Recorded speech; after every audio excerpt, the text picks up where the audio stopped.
Monsoon सत्र जिसके आखिरी दिन हंगामे के जो आसार थे वो उसी तरह से बने रहे, लेकिन दो तीन बड़ी बातें जिसमें सरकार और विपक्ष के बीच में टकराव की स्थिति बनी रही, उन सब पर चर्चा करने के लिए एक बेहद खास मेहमान आज हमारे साथ जुड़ रहे हैं। क्योंकि ऑनलाइन गेमिंग जिसमें रियल मनी जुड़ रहा था, जो जुए की लत की बात देश में लंबे वक्त से हो रही थी, उसमें promotion and regulation of online gaming bill 2025 Lok Sabha और राज्यसभा दोनों से पास कराने वाले बेहद खास मेहमान हमारे साथ जुड़ रहे हैं। देश के रेल मंत्री, देश के आईटी एंड इलेक्ट्रॉनिक्स मंत्री और देश के आईबी मंत्री अश्विनी वैष्णव जी, बहुत स्वागत है आपका आज तक पर। सर, सबसे पहले तो सरकार और विपक्ष के बीच में जो टकराव की स्थिति है वहां से मैं शुरू करना चाह रही हूँ। प्रधानमंत्री नरेंद्र मोदी ने चाय पार्टी दी और उसका विपक्ष ने बहिष्कार कर दिया, तो आपकी चाय विपक्ष को कड़वी क्यों लग रही है? विपक्ष को डेमोक्रेसी में, कॉन्स्टिट्यूशन में और डेमोक्रेटिक इंस्टीट्यूशंस में कोई उसका विश्वास नहीं है। आप देखें, बहुत स्पष्ट तरीके से संसद में बहस करके किसी भी विषय के प्लसेस, माइनसेस, प्रोज, कॉन्स, हर चीज़ को जनता की सेवा की भावना के साथ सामने रखना चाहिए। वैसा नहीं करके वो वेल में आके चिल्लाते हैं। एक संवैधानिक संस्था है इलेक्शन कमीशन, वो जब वोटर लिस्ट को सुधारने का काम कर रही है, जो उनकी ड्यूटी है, तो विपक्ष उसके विरोध में एक कैंपेन करता है और कैंपेन भी गलत तथ्यों के आधार पर करता है। जिन्होंने तथ्य दिए थे उन्होंने आज ऑलरेडी माफ़ी मांगी है CSDS वालों ने। तो एक तरीके से संविधान के नाम पे कैंपेन करना अलग चीज़ है और संविधान में विश्वास करना, डेमोक्रेटिक इंस्टीट्यूशंस में, डेमोक्रेटिक प्रोसेसेस में विश्वास करना वो अलग चीज़ है। उसमें विपक्ष का कोई विश्वास नहीं है। आपको लगता है कि काम ठीक ठाक हो पाया है? क्योंकि देखिए सर, आप बीते दिन लोकसभा में ये बिल पेश करते हैं, promotion and regulation of online gaming bill 2025, कल पास हो गया। राज्यसभा में भी पेश किया आपने, पास हो गया।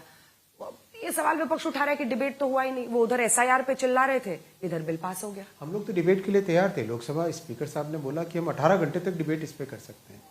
देश के हर क्षेत्र से आने वाले माननीय सांसद, ऑनरेबल MLAs, कई जनप्रतिनिधि आके स्पीकर साहब को, मुझे और कई लोगों को बोल चुके हैं बार बार कि ऑनलाइन मनी गेमिंग के कारण समाज में एक भारी कुरीति फैल रही है, हमारे आने वाली पीढ़ियों पे इसका असर पड़ रहा है।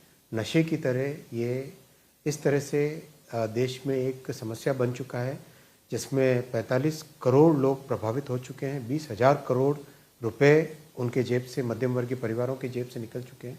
तो उसके ऊपर एक्शन लेने के लिए समाज के हर वर्ग से, हर पार्टी के MPs से ये डिमांड आ रही थी। अगर बहस करते बहुत अच्छा रहता और एक बहुत अच्छा यूनानिमस फैसला जनता के सामने जाता, अच्छा रहता। आपने 4 बातें गिनाई है सर। आपने कहा है कि इससे एक तो लत, एडिक्शन की बात आपने की जो समाज में कुरीति, आपने कहा terror funding, money laundering, financial fraud, मतलब वित्तीय जो धोखाधड़ी हो रही है, इन सब का आधार क्या है? आपने मंत्री जी कैसे ये इन्फॉर्मेशन कोलेक्ट किया, कैसे आप इस बिल पे आगे बढ़े? एक लंबे समय से गेमिंग इंडस्ट्री के साथ एक एंगेजमेंट चल रहा था जिसमें जो पॉजिटिव इम्पैक्ट है उसके बारे में भी चर्चा और जो नेगेटिव इम्पैक्ट है उसके बारे में भी चर्चा थी।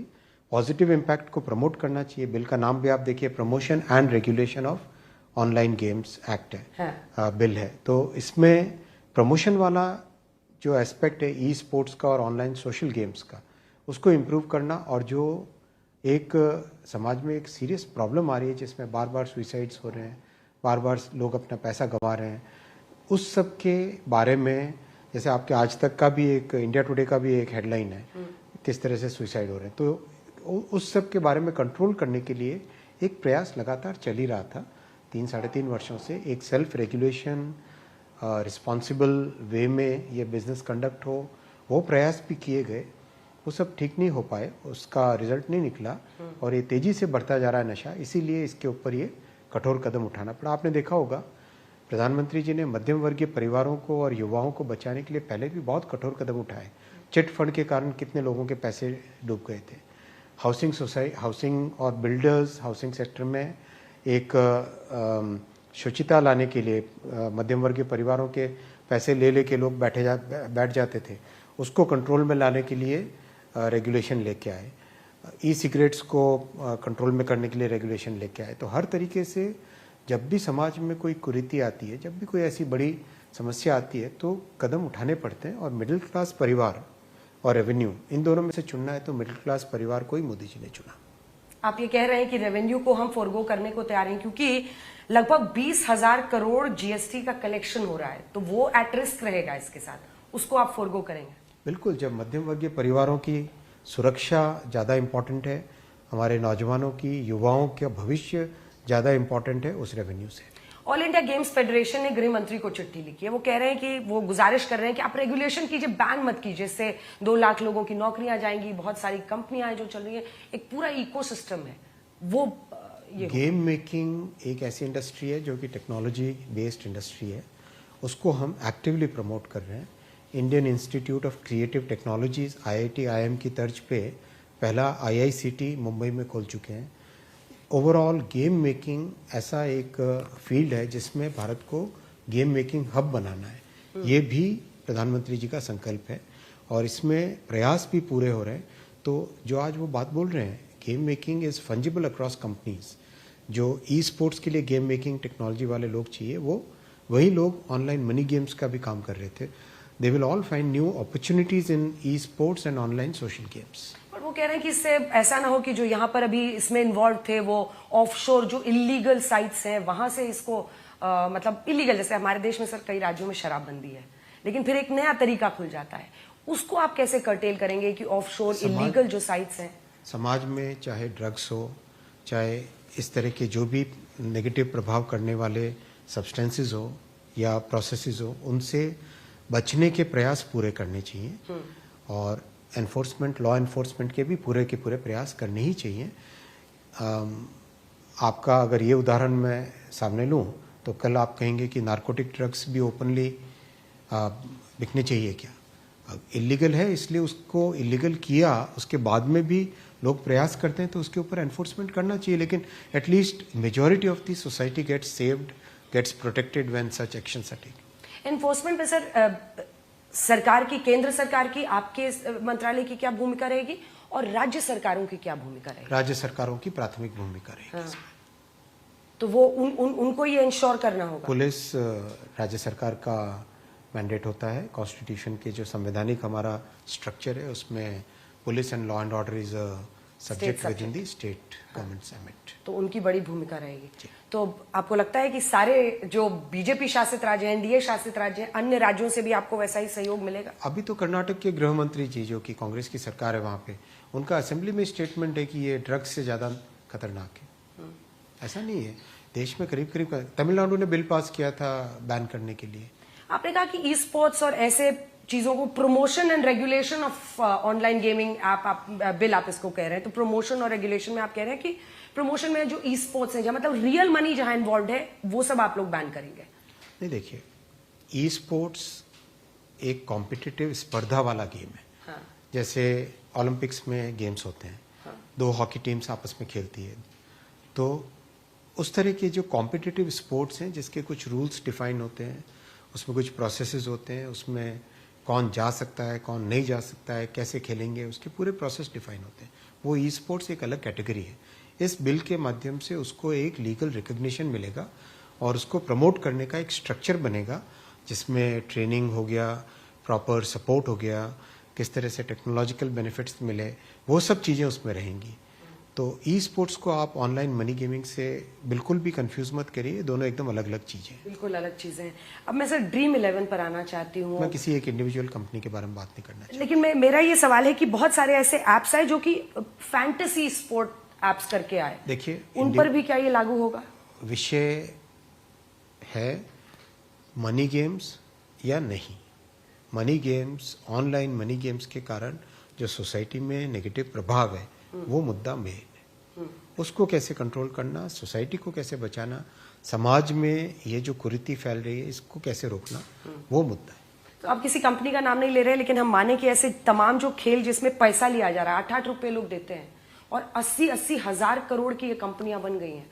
देखिए, मैं उस विषय में नहीं जानना चाहता। बहुत स्पष्ट बात है, अगर आज 45 करोड़ लोगों के जेब से 20,000 करोड़ रुपए सालाना जा रहे हैं, पिछले साल गए अगर, और इतना नुकसान होता है, इतने लोग सुइसाइड कर रहे हैं, इतने लोगों के घरों में WHO, वर्ल्ड हेल्थ ऑर्गेनाइजेशन ने इसको गेमिंग डिसऑर्डर के नाम से, एक जो उनका इंटरनेशनल क्लासिफिकेशन ऑफ डिजीज होता है, उस डिजीज में उसको क्लासिफाई किया। तो इतनी एक बड़ी समस्या अगर समाज के सामने है तो उसके ऊपर कठोर एक्शन लेने की ज़रूरत है। और जब भी choice is between middle class and revenue, middle class and industry, middle class is definitely it will get the Paramount importance. क्या ये एक पॉलिसी शिफ्ट भी है, टैक्स एंड रेगुलेट की जगह प्रोहिबिट एंड एनफोर्स? ऐसा नहीं है। देखिए, पॉलिसी, मोदी जी की पॉलिसी में बहुत स्पष्ट तौर पे ईज ऑफ लिविंग पे ध्यान दिया गया है, रेगुलेशंस को कम करने पे ध्यान दिया गया है, 1500 कानूनों को हटाया गया है, करीब करीब 40,000 कंप्लायंसेस को हटाया गया है। अभी भी जन विश्वास बिल 2.0 ऑलरेडी पार्लियामेंट में पेश किया जा चुका है, जिसमें बहुत सारी चीज़ों को डीक्रिमिनलाइज किया जा रहा है। विषय ये कि समाज में क्या रेलेवेंट है, किस चीज़ की ज़रूरत है। मान लो जब ड्रग्स की मेनेस बहुत बढ़ी तो क्या एनडीपीएस एक्ट के अगेंस्ट ये कानून बना कि नहीं बना? बना ना कानून। तो जब भी जरूरत पड़े समाज में इस तरह के कठोर कानून की लाना चाहिए।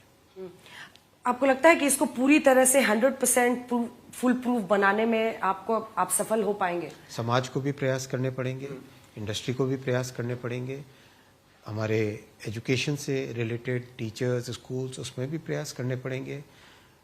समाज की बड़ी समस्याएं सभी को मिलके ही हल करनी पड़ती है और इसमें समाज में एक तरीके से एक अवेयरनेस लेवल लाना है, वो भी बहुत ज़रूरी होता है। केवल एनफोर्समेंट से प्रॉब्लम सॉल्व नहीं होती, प्रॉब्लम सॉल्व करने के लिए सारे प्रयास करने पड़ते हैं। आप रेलवे मंत्री भी हैं, तो अब अगले विषय पर बढ़ते हैं, क्योंकि ऑनलाइन गेमिंग पर आपने सभी बातें कर ली। लगभग 12,000 स्पेशल ट्रेन्स आप बिहार के लिए दिवाली और छठ के लिए शुरू कर रहे हैं। अब विपक्ष कह रहा है कि चुनावी साल है, इसलिए अश्विनी वैष्णव जी मेहरबान है। ऐसा नहीं है। देखिए, दिवाली और छठ दो इतने बड़े डिमांड वाले पॉइंट्स आते हैं, ऐसे त्यौहार है, ऐसे पर्व है जिसमें बहुत लोग अपने अपने घरों में जाते हैं। पिछले साल करीब 7,500 स्पेशल ट्रेन्स की व्यवस्था की थी। उसके बाद में महाकुंभ के दौरान एक बहुत बड़ी मात्रा में ट्रेन्स का मोबिलाइजेशन किया गया था। करीब हर फेस्टिवल पे, हर पर्व में, चाहे साउथ के पर्व हो, चाहे नॉर्थ के पर्व हो, चाहे ईस्ट के पर्व हो, अभी जगन्नाथ रथ यात्रा गई तो उसमें बहुत बड़ी संख्या में स्पेशल ट्रेन्स की गई। महाराष्ट्र में कौन से चुनाव हैं, करीब 400 स्पेशल ट्रेन्स गणपति के लिए अभी अनाउंस हुई है। 367 ट्रेन्स ऑलरेडी नोटिफाई हो चुकी है। टोटल 400 ट्रेन्स का प्लान है। पिछले साल 300 ट्रेन्स थी, तो पिछले साल चुनाव था, इस साल चुनाव नहीं है, तो भी चुनाव से ज़्यादा तो हमने इस बार किया ना। ऐसा नहीं। देखिए, विपक्ष पूरी चीज़ को अगर कॉन्टेक्स्ट में देखें तो हमारा प्रयास है कि एज फार एज पॉसिबल लोगों को, हमारे पैसेंजर्स को, हमारे नागरिकों को एक यथासंभव विद इन द कंस्ट्रेंट्स जो कुछ बेस्ट पॉसिबल है वो करने का प्रयास करना चाहिए। तो उसको विपक्ष को उसकी सराहना करनी चाहिए। एक और चर्चा सर आजकल बहुत चल रही है कि आने वाले वक्त में जो ट्रेन्स हैं वहां पर भी लगेज को वे किया जाएगा। ये एकदम फेक न्यूज चला दी है किसी ने, जबरदस्त। सोशल मीडिया पर ये फैला दी गई है। नहीं, वो आपके चैनल ने भी चलाई थी। अगर आप खंडन करें, आपके चैनल ने भी चलाई थी और आपके चैनल ने उसको जल्दी से हटा भी दिया था। थैंक्स।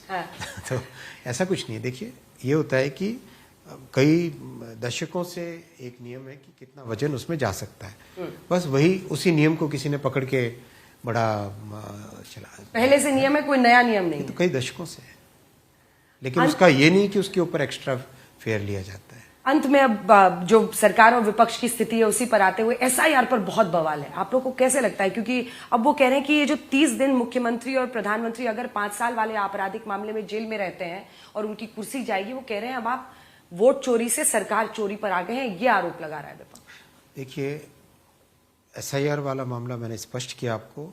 इलेक्शन कमीशन अपना काम एक अच्छे तरीके से, सुचारू तरीके से कर रहा है।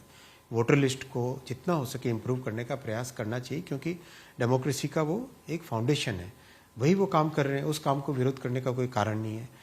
दूसरा प्रश्न आपने किया, इसमें जब भी समाज में, राजनीति में रिफॉर्म्स नए लाए जाते हैं तो उसमें क्या देखा जाता है कि किस तरह से पब्लिक के जो एक्सपेक्टेशन है कि मोरालिटी बढ़े, समाज में जो लोग किसी संगीन अपराध, 5 साल जिसकी सजा हो, उससे ज़्यादा सजा हो, ऐसे संगीन अपराध के लिए अगर किसी के अगेंस्ट केस होता है, केस होने के बाद में अगर मान लो अरेस्ट होता है, तो उसमें हमारे तो संविधान बनाने वालों ने कभी सोचा भी नहीं होगा कि ऐसी परिस्थिति में भी कोई इतना इमोरल एक्ट करे कि बना रहे इस्तीफा ना दे, ऐसा सोचा भी नहीं। केजरीवाल जी की बात कर रहे हैं आप, नाम ले सकते हैं, लेकिन ऐसी परिस्थितियां भी जब देश ने देखी तो सुधार करने की जरूरत है बिल्कुल।